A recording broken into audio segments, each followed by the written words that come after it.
நம்மளுடைய தமிழக முதல்வர்களுக்கு வந்து ஒரு மரபு வச்சிருக்காரு. நமக்காக நேரம் ஒதுக்கி வர நம்மளுடைய சிறப்பு விருந்தினருக்கு ஆக சிறந்த ஒரு மரியாதையை கொடுக்கணும்னு எல்லா நிகழ்வுலையும் ரொம்ப முக்கியமானவங்க, ரொம்ப முதல் மரியாதையை பெறவங்க கடைசியா பேசுவாங்க. அந்த மரபை ஓட்டி அடுத்ததாக நாம் பேச அழைப்பது நம்மளுடைய இந்தியாவிலேயே தலை சிறந்த முதலமைச்சரில் ஒருவர். கிட்டத்தட்ட 11% நம்மளுடைய எக்கானமி ரேட்டை தமிழ்நாட்டில் ஏற்றி கொடுத்தவர். சத்தமில்லாம ஒரு பெரும் கல்வி எழுச்சியை தமிழ்நாட்டில் நடத்திவிட்டு இதோ அமைதியாக இங்க அமர்ந்திருக்கிற நம்மளுடைய மாண்புமிகு முதலமைச்சர் திரு முத்துவேல் கருணாநிதி ஸ்டாலின் அவர்களை பேசுமாறு பணிவன்புடன் மேடைக்கு அழைக்கிறோம்.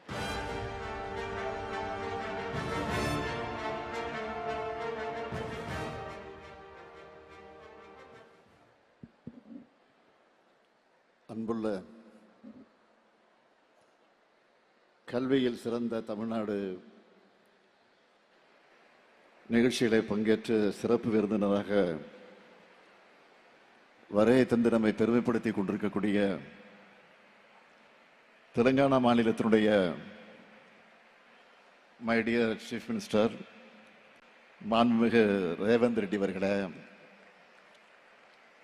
தமிழ்நாட்டினுடைய துணை முதலமைச்சர் மாண்புமிகு தம்பி உதயநிதி உள்ளிட்ட அமைச்சர் பெருமக்களே, அரசியல் இயக்கத்தினுடைய தலைவர்களே, நாடாளுமன்ற சட்டமன்ற உறுப்பினர்களே, தலைமைச் செயலாளர் திரு முருகானந்தம் IAS உள்ளிட்ட அரசு அலுவலர்களே, வருகை தந்துள்ள சிறப்பு விருந்தினர்களான திரைக்கலைஞர்கள், கல்வியாளர்கள், அனைத்து சான்றோர் பெருமக்களே, என் கண்ணின் மணிகளான மாணவ செல்வங்களே, உங்கள் அனைவருக்கும் என்னுடைய அன்பான வணக்கம்.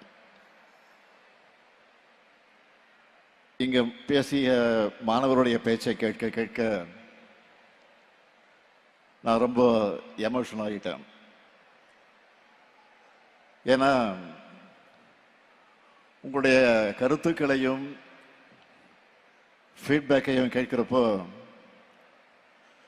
நாம உழைக்கிற உழைப்புக்கான பலன் நம்ம கண் முன்னாடியே தெரியும்னு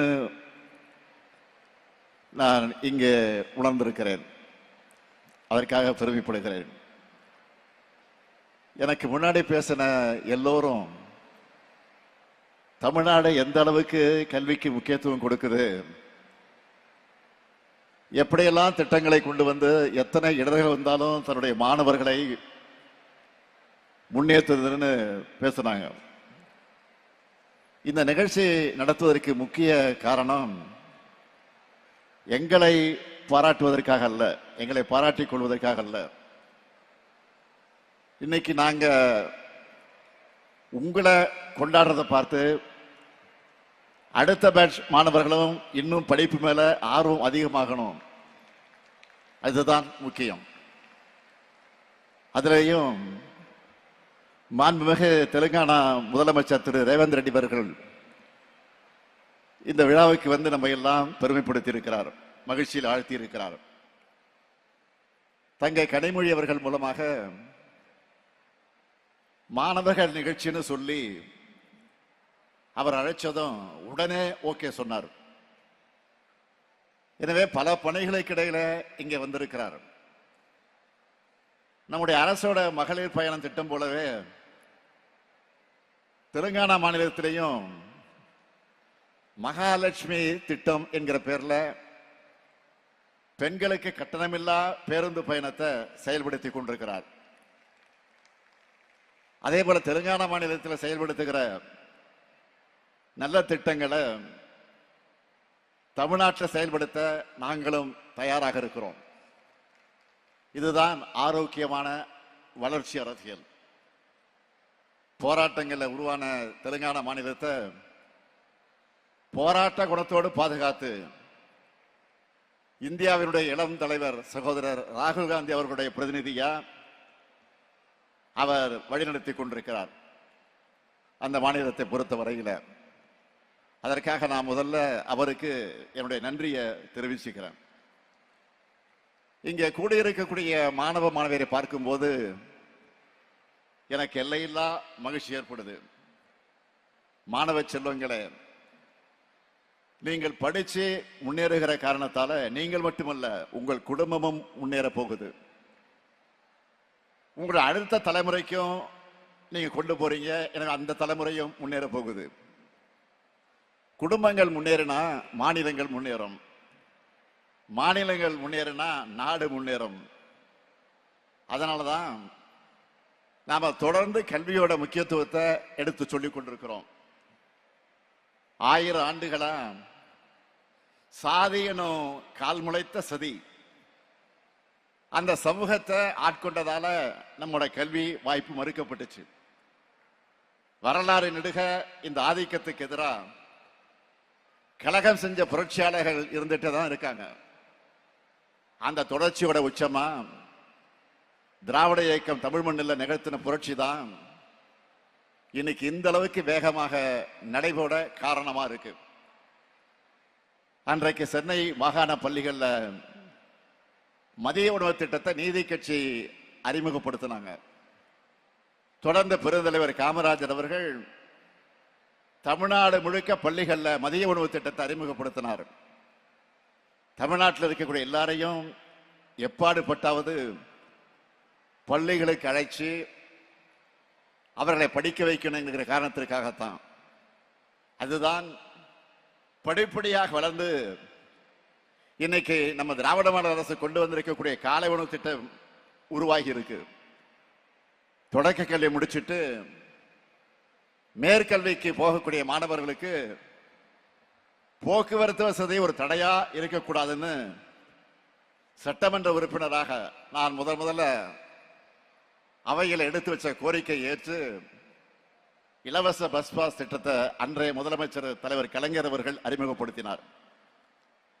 அடுத்து தலைவர் கலைஞர் கல்லூரிகளுக்கு முக்கியத்துவம் கொடுத்து கல்லூரி கல்விக்கு போக முதல் தலைமுறை பட்டதாரிகளுக்கு ஃபீஸ் இல்லைன்னு சொன்னார். எல்லா சமூகத்தினருக்கும் கல்வி சாலைகளில் இடம் கிடைக்க இடஒதுக்கீட்டை உயர்த்தினார். இப்படி ஏராளமான போராட்டங்கள் நிறைஞ்சது நம்முடைய கல்வி பயணம். இந்த பயணத்தை அடுத்த கட்டத்திற்கு கொண்டு போகத்தான் நம்முடைய திராவிட மாடல் அரசு 4 ஆண்டுகளா புதுமை பெண் திட்டம், தமிழ் புதல்வன் திட்டம், நான் முதல்வன் திட்டம், மாடல் ஸ்கூல்ஸ், ஸ்மார்ட் வகுப்பறைகள், விளையாட்டுத்துறைக்கு சிறப்பு கவனம் செலுத்தக்கூடிய திட்டங்கள்னு ஏராளமான திட்டங்களை கொண்டு வந்து கொண்டிருக்கிறோம். ஒருவேளை உணவு தராததாலேயே, மாதம் 1000 ரூபாய் தராததாலேயே என்ன பெரிய மாற்றம் வந்துடுன்னு சிலர் நினைக்கலாம். காலை உணவு திட்டம் அறிமுகமானதிலிருந்து மாணவருடைய வருகை அதிகரிச்சிருக்கு. புதுமை பெண் தமிழ் புதல்வன் திட்டங்கள் செயல்பாட்டுக்கு வந்ததிலிருந்து +2 படிச்ச மாணவர்களை 75 விழுக்காடு மாணவர்கள் உயர்கல்வியில சேர்றாங்க. குறிப்பா பெண்கள் உயர்கல்வியில சேர்வது அதிக அளவு முன்னேற்றம் அடைஞ்சிருக்கு. அரசு பள்ளியில படிச்ச 1878 மாணவர்கள் கடந்த 4 ஆண்டுகள்ல முதன்மை உயர்கல்வி நிறுவனங்களுக்கு படிக்க போயிருக்காங்க. இன்னைக்கு கல்வியில தமிழ்நாடு பெற்றிருக்கக்கூடிய எழுச்சி இந்தியாவில் இருக்கக்கூடிய பல மாநிலங்கள் திரும்பி பார்க்குது. நம்மோட திட்டங்களை அவங்க மாநிலங்களை செயல்படுத்த ஸ்டடி பண்ணிக்கிட்டு இருக்கிறாங்க. இந்த எழுச்சியை பொறுத்துக்க முடியாம தான் கல்விக்கு தடை ஏற்படுத்தலாம்னு ஒன்றியத்தில் நினைக்கிறாங்க. நம்முடைய வளர்ச்சியை பார்த்து ஒதுக்க முடியாம தடை ஏற்படுத்தக்கூடிய சிலருக்கு பயத்தை வரவழைக்கணும். நிச்சயம் நம்முடைய திட்டங்களாலும் உங்களுடைய அச்சீவ்மெண்டாலும் அது நடக்கும். என்னுடைய இலக்கு அனைவருக்கும் கல்வி, அனைவருக்கும் உயர்தர கல்வி. கல்வி நிலையங்களுக்குள்ள எந்த காரணத்திலும் எவர் ஒருவரும் வராமல் இருக்கக்கூடாது, தடுக்கப்படக்கூடாது. மாணவர்களான உங்களுக்கு நான் சொல்லிக்கொள்வது ஒண்ணுதான், நம்ம அரசு உருவாக்கி தரக்கூடிய வாய்ப்புகள் எல்லாம் நீங்கள் பயன்படுத்திக்கிட்டு உயர உயர பறக்கணும். அதை பார்த்து வாங்க மகிழ்ச்சி அடையணும். அப்படிப்பட்ட மகிழ்ச்சியைத்தான் இங்கே பேசின பலர் கொடுத்திருக்கீங்க. இனியும் கொடுத்துக்கிட்டே இருக்கணும். நீங்க யூஜி முடிச்சுட்டு வேலைக்கு போனாலும், நல்ல வேலையில டாப் பொசிஷன்ல போயிருந்தாலும் பிஜியும் படிக்கணும், ஆராய்ச்சி படிப்புக்கும் போகணும். உலகம் ரொம்ப பெருசு. உங்களுடைய வெற்றி எல்லா திசைகளிலும் எதிரொலிக்கணும். நீங்கள் தொடர்ந்து படிங்க. உங்களுடைய படிப்புக்கு துணையாக உங்களுக்கு வேலைவாய்ப்புகளை உருவாக்க இந்த முத்துவேல் கருணாநிதி இருக்கேன். கல்வியிலே சிறந்த தமிழ்நாடு, கல்வியிலே உயர்ந்த தமிழ்நாடா மாறும். நிச்சயமாக மாற்றுவோம். நன்றி, வணக்கம்.